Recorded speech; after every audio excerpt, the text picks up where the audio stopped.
friends present our music hall.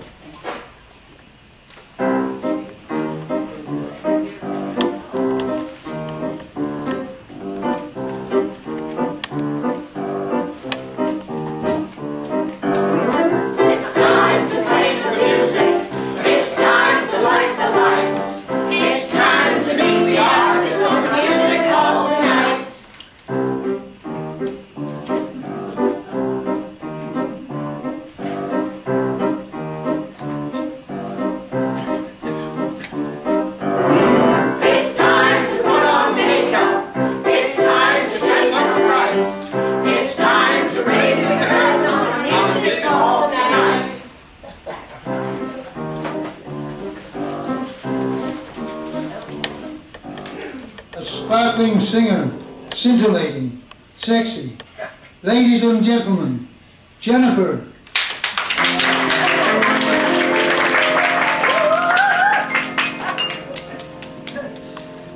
What good is sitting alone in your rooms? Come hear the music play. Life is a cabaret, old chums. Come to the cabaret.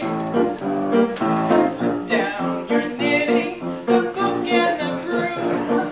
It's time for a holiday. Life is a cabaret, old chums. Come to the cabaret. Come taste the wine. Come hear the band. Come blow your horn, start celebrating. Right this way, your table's waiting. What good's admitting some prophet of doom to wipe every smile away? Life is a cabaret, old chums. Come to the cabaret. I used to have this girlfriend known as Elsie, with whom I shared 4 sort of rooms in Chelsea. She wasn't what you call a blushing flower. As a matter of fact, she rented by the hour. The day she died, the neighbors came to snicker. Well, that's what comes from too much pills and liquor. But when I saw her laid out like the queen, she was the happiest corpse I'd ever seen. I think of Elsie to this very day. I remember how she turned to me and said, what good is sitting all alone in your rooms? Come hear the music play. Life is a cabaret, old chums. Come to the cabaret. And as for me, I made my mind up back in Chelsea. When I go, I'm going like Elsie.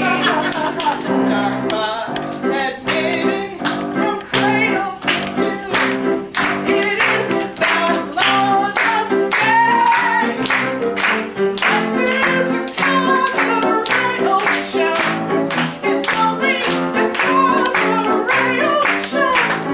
And I love a cabaret.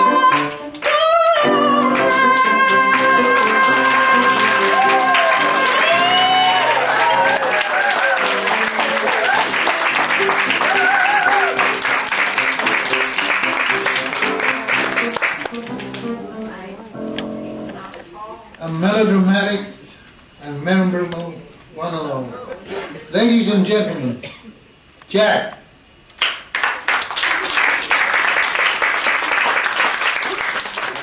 Stanley Holloway was a well-known film actor, comedian, a singer, and a music hall artist.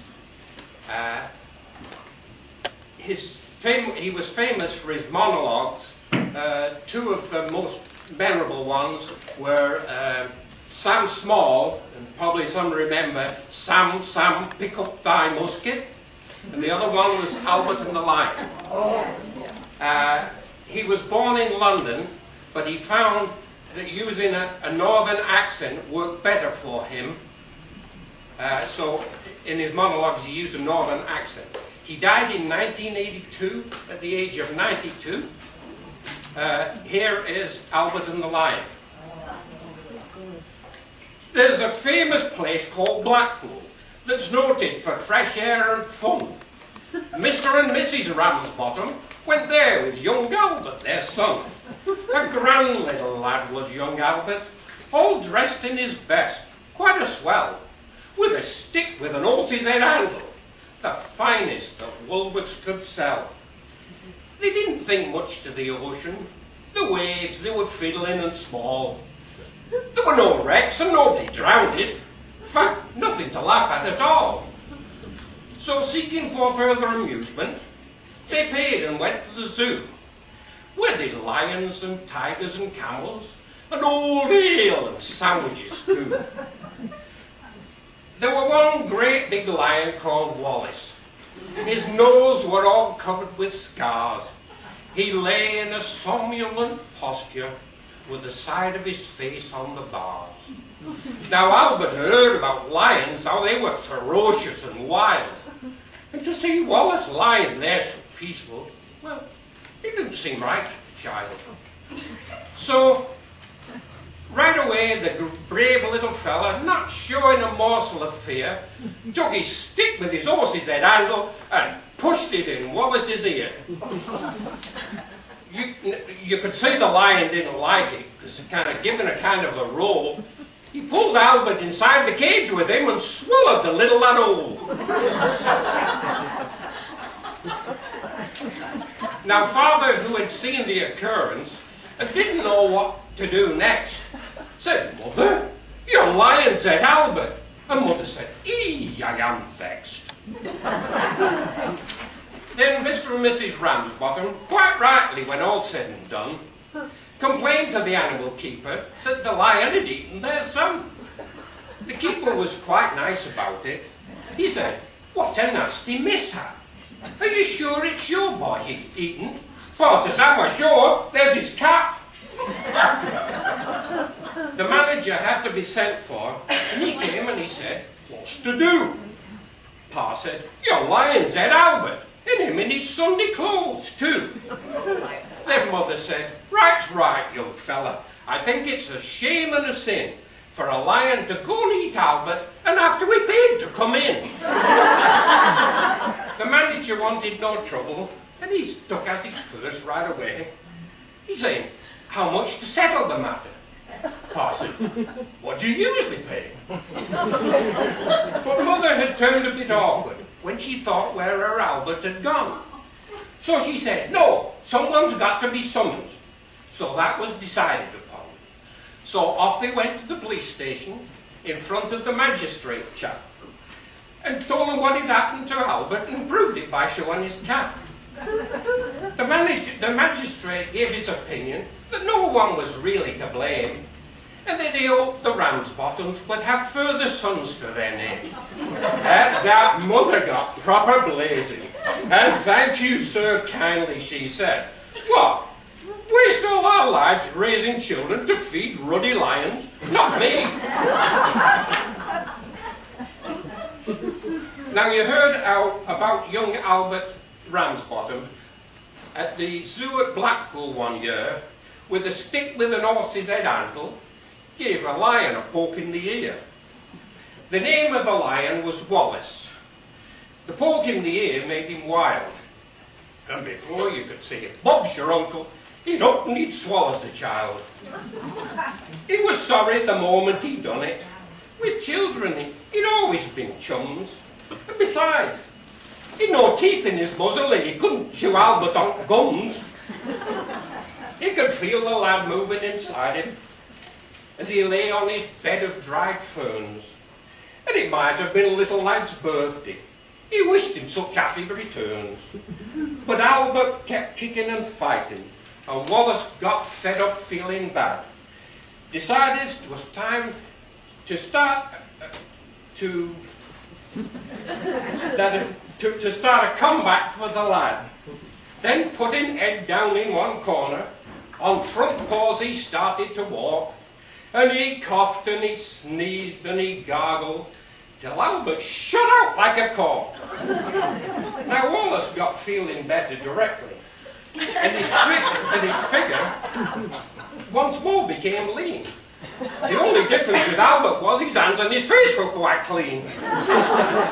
Meanwhile, Mr. and Mrs. Ramsbottom had gone back to their tea feeling blue. Ma said, "I feel kind of down in the mouth like." Pa says, "Aye, I bet Albert does too." Said Mother, "It just goes to show you that the future is never revealed. If I'd known we were going to lose him, I'd never had his boots soled and healed." "Let's look on the bright side," said Father. "What can't be helped must be endured. And there is a cloud, as every cloud has a silver lining, and we did have Albert insured." When Father, a knock at the door came that moment, as Father these kind words did speak. 'Twas the man from Prudential he'd come for, that tuppence per person per week. When Father saw who'd been knocking, he laughed and he kept laughing so. The man said, "Here, what's there to laugh at?" Pa said, "You laugh and all when you know." "Excuse him for laughing," said Mother, "but things really happen so strange. Our Albert's been eaten by a lion. You gotta pay us for a change." Said the young man from the Prudential, "Now, come, let's understand this. You don't mean to say you've lost him?" Pa said, "Oh no, we know where he is." When the young man had heard all the details, a purse from his pocket he drew, and he paid them with interest and bonus the sum of £9 4 and 2. Pa had scarce got his hands on the money when a face at the window they see. And Mother said, "Hey, look, it's Albert." And Pa said, "Aye, it would be." Albert came in all excited and started his story to tell. And Pa said, "I'll never trust lions again, not as long as I live." The young man from Prudential, to pick up his money, began. But Father said, "Here, wait a moment, don't be an hurry, young man." Then giving young Albert a shilling, and said, "Here, pop off back to the zoo, get your stick with your horse's head handle, go see what the tigers can do."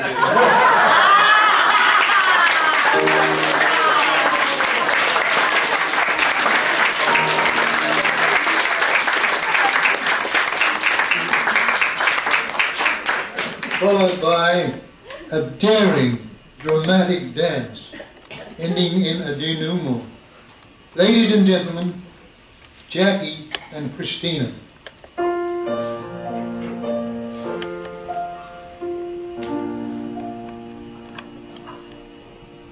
wonder who's kissing him now.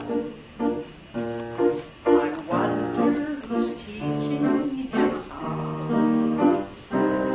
I wonder who's looking into his eyes, breathing sighs, telling lies. I wonder who's buying the wine for lips that I used to call mine. I wonder if he ever tells her of me. I wonder who's kissing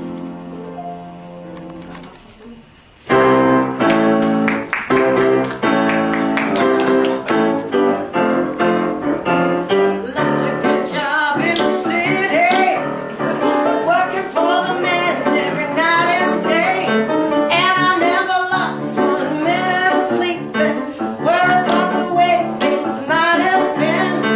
Big wheel keep on turning, proud Mary keep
followed by a purposeful, proverbial, poignant poem. Ladies and gentlemen, Esther. When I am a little old lady, I shall go and live with my children. Yes. I will bring them great joy. to repay every girl and boy, I will scribble on the walls, scuff my shoes on the floor, run in and out of the house without closing the door. I'll put frogs in their cupboard and I've got stage fright.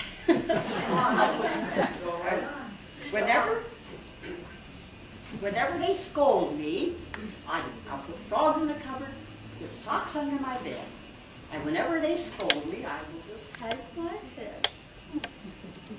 I will pester my children when they're on the phone, and when they are busy, I won't leave them alone. I'll put candy in the closet and rocks in the drawers, and never pick up my clothes off the floor. I will spill milk on the table after every meal, and I will eat banana and just drop them. What fun I will have. What joy it will be to live with my children as they lived with me.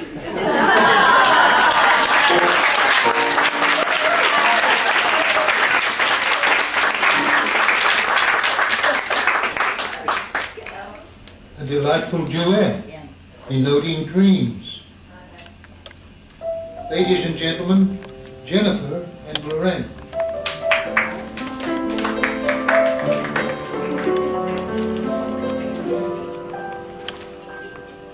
In the town where I was born lived a man who sailed the seas, and he told us of his life in the land of submarines.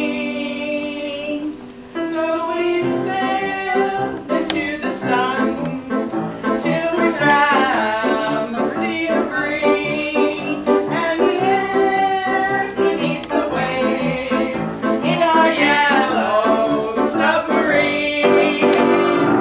We all live in a yellow submarine, yellow submarine, yellow submarine. We all live in a yellow submarine, yellow submarine, yellow submarine. And our friends are all aboard, many more of them live next door, and the band began to play.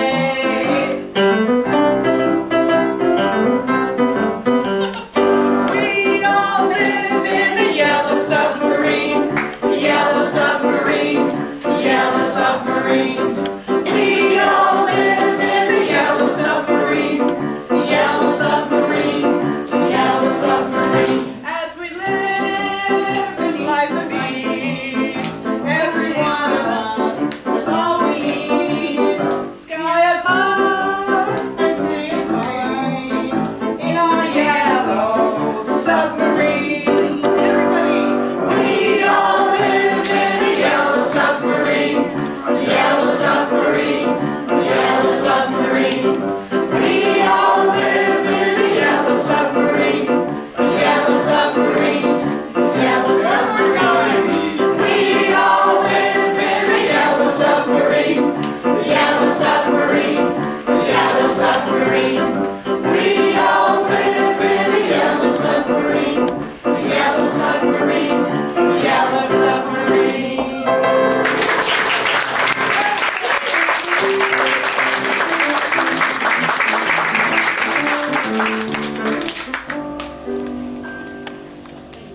A class cooking a culinary, calamitous, catastrophic, comestible.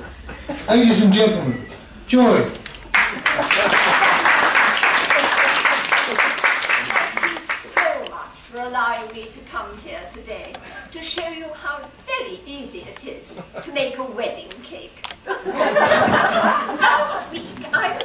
approached and asked to give this demonstration. I was truly flattered because, you see, I don't cook. Oh dear. I said, well, why me? And they said, oh, it's so simple, even you can do it. Oh. Well, actually, you know, that's not strictly true. I can cook a little.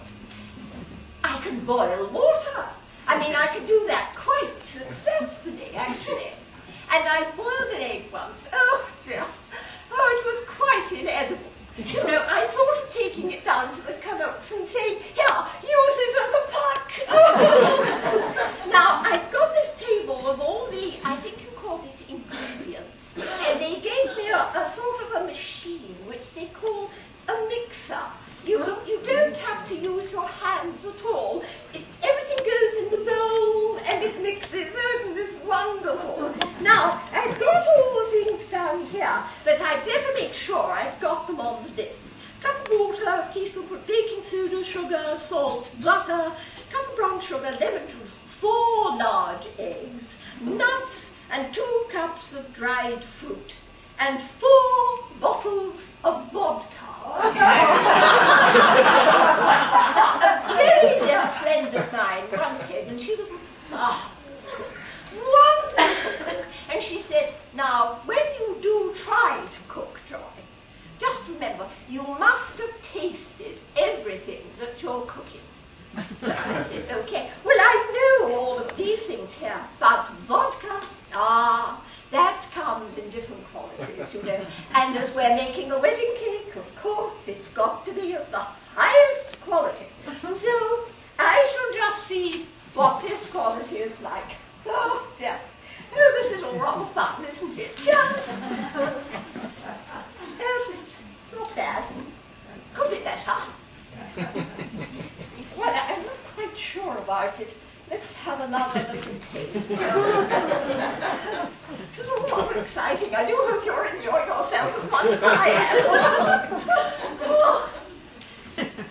Oh, that's quite good. Oh, it's lovely. It's all going down inside me. Oh, dear, dear, dear. Well, I think I better get on with this cake now. I've got to put in water, baking soda, a cup of sugar, and turn this jolly little thing called a mixer on. Here we go. Oh, isn't it fun? It's going round and round and round. Oh, how simple it all is. Oh, dear. Yes. Oh, that's rather good, isn't it? I better turn it on. Now, what do they say comes next? Oh, butter. You mustn't put the butter in. Here's a little butter. You put it in there. And turn the jolly little thing on so it all mixes and mixes. Oh, what fun this is, isn't it? Turn it on. Oh dear, cheers. Oh, that's quite good. It says something about the butter on here, and I can't quite see what it is, but the bowl has got to be fluffy or something. The butter in the bowl has got to be fluffy. Don't worry about that. And what comes next? Oh, eggies. Oh, eggies.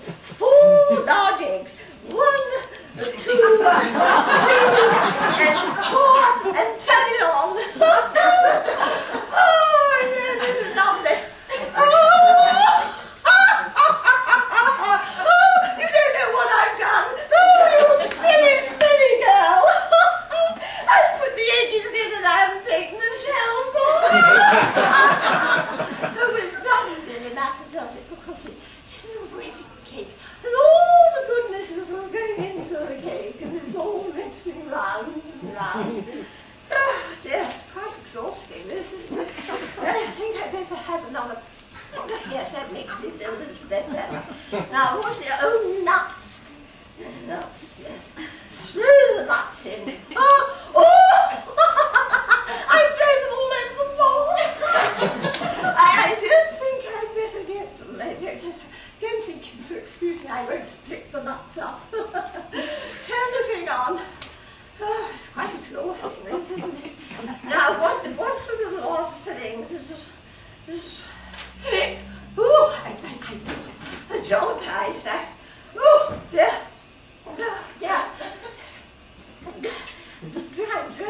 Try And then he started that fruit bills all lumpish and full of liquid. But if I have a little drink, and it'll help the fruit. Oh, turn the ruddy thing on again. Oh dear.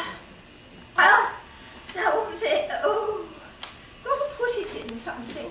They're called a tin. I don't think I've got a tin. And I don't think I could anyway. Oh dear. And what? Oh, it says here something about greasing the oven. I don't know that doesn't sound very good to me. I don't think I could grease the oven at all. But you see, ladies, how very easy it is to make a wedding cake. And the thing's going round and round, and I'm being a little bit round and round, actually. Thank you for coming. Okay? And this cake will be ding cake. I think I'll go and have a little lie down. Thank you.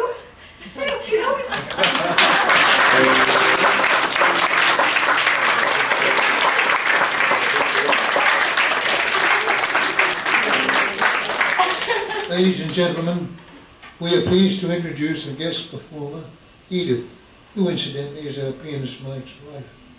Edith will sing the Port of Marseille.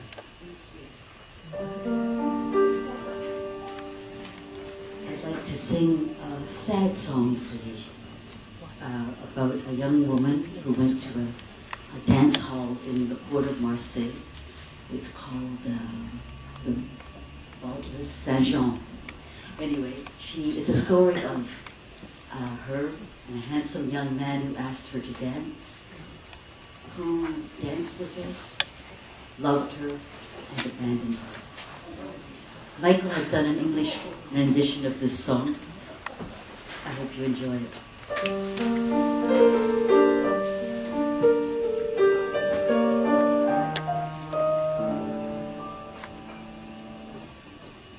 Very close to the port in Marseille is a place I remember. Sailors would dance there till dawn, the belle musette they call Saint-Jean. I don't know what happened that day, why I went to the dance at Saint-Jean. The guy said to me, perhaps you're free. I didn't know what to say. I can't keep my head when I hear bandone or music play. It happened to me, I felt myself slipping away.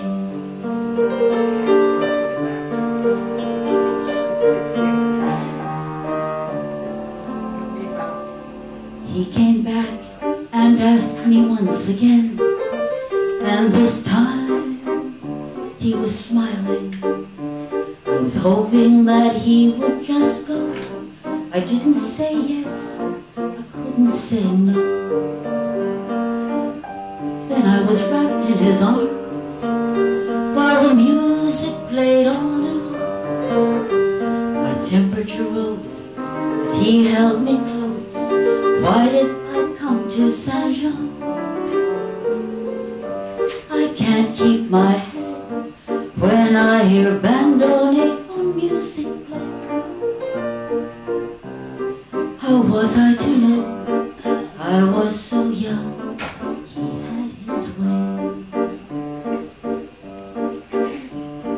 He left me, as you probably know, when he had what he wanted. When the time came that he had to go, I was so sad, I loved him so. Moi, qui l'aimais tant, je l'ai trouvé le plus beau de Saint-Jean. Je restais brisée, sans volonté, sous ses baisers. I dream of my love when I hear bandone or music play. He still holds me close at Val Saint Jean here in Marseille.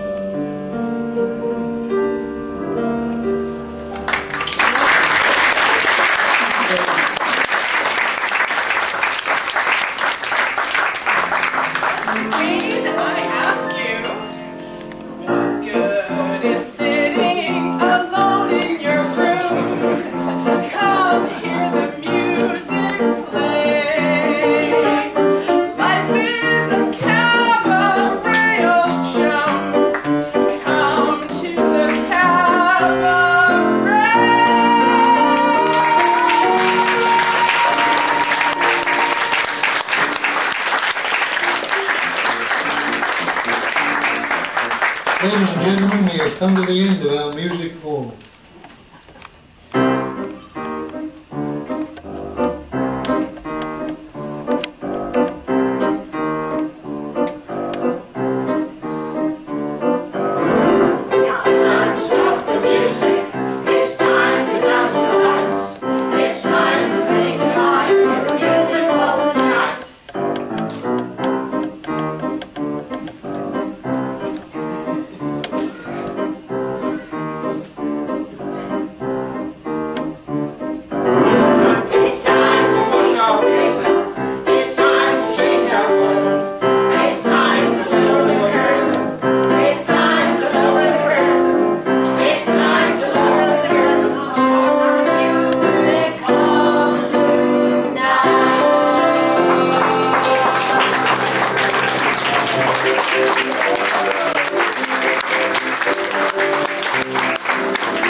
I would like to thank the cast very much for all their hard work, because I've been a bit of a bully. I'm still friends with them. But I'd like to thank our MC. Well done, Brian. Thank you.